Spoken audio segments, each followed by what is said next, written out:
Hi and good evening, everyone. My name is Albert, and this is VlogsBoutNothin. Thanks for taking the time out of your very busy night to join me. I really appreciated that. Quick disclaimer, you understand what I'm saying? I'm a 21-year-old, well, I'm 36. I'm an old guy who lives in a country where it's allowed to smoke. I don't condone smoking weed unless it's something that maybe you like to do or it's needed or whatever. I mean, I don't know. Do the research yourself. Compare Pfizer, to your local dispensary. I mean, again, it's just a suggestion, but regardless, I'm here in front of the camera tonight because I want to talk about something real interesting. Something real interesting. Okay.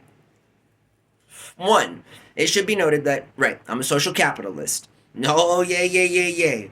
Lock me up and throw me in jail. I want human rights. Holy potatoes. I mean, and change must occur from within. And so, yeah, I feel like, as a middle aged, getting older person, that if I don't think to myself that I have some kind of responsibility in how the world turns out, that would be, extremely selfish of me and perhaps even more narcissistic than me, trying to establish some basic foundation fundamental principles of like my belief system, right? Which is again, human beings. That's all. I mean, I'm a real simple guy. I'm looking out for all of you. That's literally that's what it is, right? Like, as much as I love being a good old boy, cowboy capitalist, well, I still love it so much that I can't part from the actual title because, hey, that's kind of the way that it is, but it's also, meant like to evolve or whatever, right? So, I don't know, just like people 500 years ago weren't playing Doom, I mean, things change, you feel me? And so, it's interesting that Russia has been invaded. Okay, it's interesting that Ukraine has taken a position to go on the offensive as a result of, the current occupations in the south and east parts of their country, as it concerns Ukraine. Um, Listen,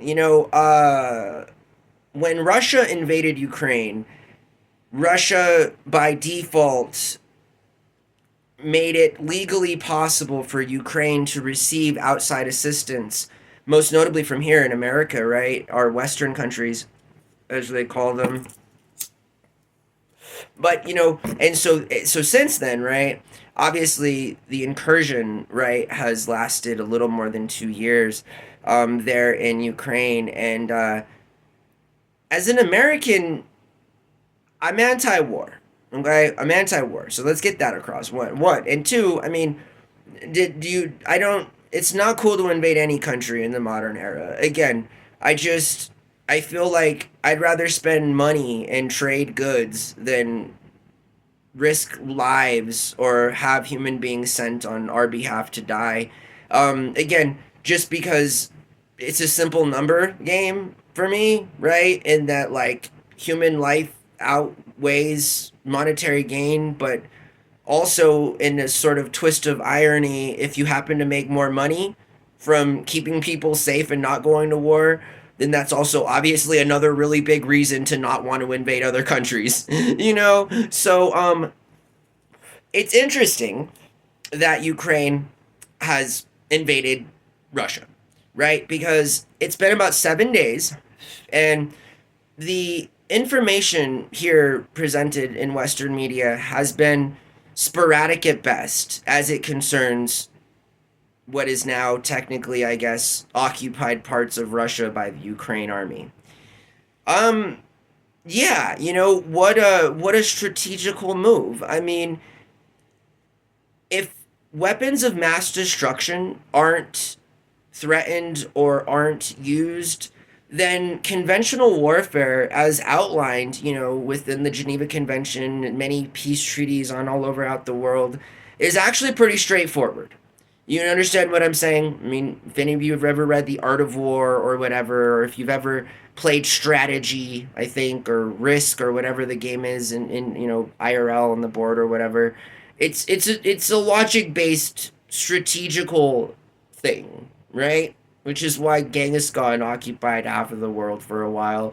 In terms of like, hey, traditional warfare, is with men killing other men, is different than the modern sort of iteration of mutually assured destruction as it concerns many billions of people throughout the surface of the earth. You know what I mean? And so, yeah, like, okay, one, I'm not a fan of Russia invading Ukraine, but then I also can't be a fan of Ukraine invading Russia, and I also can't be a fan of just the overall sense of stupidity as it concerns war. Again, like, I don't get it. I don't get it. You know, and so it's tough, right? It's tough because now there's an army, making way into Russia. And hundreds of thousands of people have been forced to evacuate their homes as well. And I get it. I get it. The argument obviously is that eye for an eye, sort of, they invaded us, we're all being killed. That's tough stuff. I'm not condoning any violent act, whether it be initial or retaliatory. Like, it doesn't do any good. It only causes more problems, right? So I feel like Ukraine going into Russia is more than Ukraine going into Russia. It's dangerous because if Ukraine is symbolic and representing interests of the West and NATO, then we get into some real murky waters as it concerns conventional progression in warfare with Russia, and then perhaps like China and other allies in that part of the world that like get down with each other in that way. Like, dude, it's not a good idea. Like, how do we solve the invasion of Ukraine then? I mean, I don't know. Truth be told, and you can mark this down at 7 minutes and 20 seconds into the program, my roommate and I talk about this a lot, but one of the positive collateral things that are going to happen when Donald Trump gets elected is a ceasefire in Ukraine. Like, am I the only person to say that out loud? Like, on social media, on one of their channels or whatever? Because that's going to happen. Like, it's not just speculative, right? I mean, it's going to happen. Donald Trump has good relations with Russia. Whether or not you think that's a good idea, or whether or not the CIA thinks that's a good idea, doesn't really matter. So, like, Donald Trump survived the assassination attempt. He went through the 2 impeachments. I mean, again, like, credit where credit is due, in terms of, like, hey, like, what about the possibilities of a ceasefire and or complete backing out of Ukraine from Russia when Donald Trump becomes president? Like, again, it's tough. Right? It's tough because that's a good thing. That's a good thing. Like, I want that. I don't want Donald Trump to be our president, but I want Ukraine to be a sovereign and independently recognized government, without fear of reprisal or invasion from their neighboring Russia, but also at the same time assuring Russia that, hanging out with Western buddies or joining NATO doesn't mean that, like, we're going to take over or invade your country, kind of like they are now.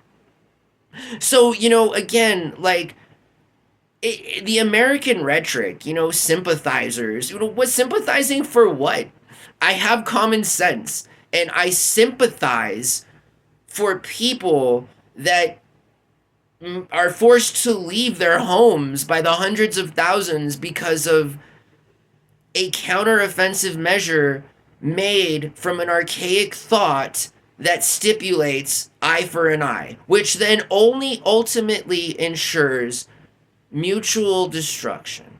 So again, like, I'm not about it. I'm not a Russian government sympathizer. Am I a Russian people sympathizer? Absolutely. Am I a Ukraine people sympathizer? Absolutely. Am I an Israeli people, do I support all people who are getting treated terribly because of things that are completely out of their control.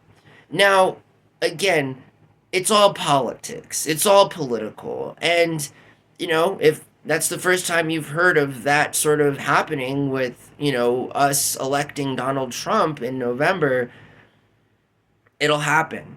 And again, I can't say that's a bad thing. I don't think anybody can say that's a bad thing.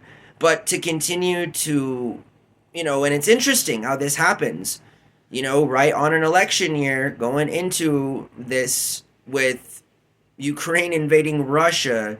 I just, bad timing, I mean, at the very best, in terms of just like, war is archaic, do the numbers, guys. Make a lot more money like doing nothing and being diplomatic and peaceful than we ever will trying to invade other countries to force them to do things they don't want to do. I just don't get it. So, anyways, I hope that you guys have a really good night. And again, my opinion on Russia, right, or Ukraine, again, like with all due respect to all of those people, understand that I'm pro people, and that's really important. It's really important to understand that, because like if you don't, you might think other things, which, to be clear, are not true. In that the dude here is a social capitalist, and I advocate for free will and for free choice. You know, I think those very simple principles fall nice and neatly within both socialist ideals and values, as well as capitalist ideals and values. That's it.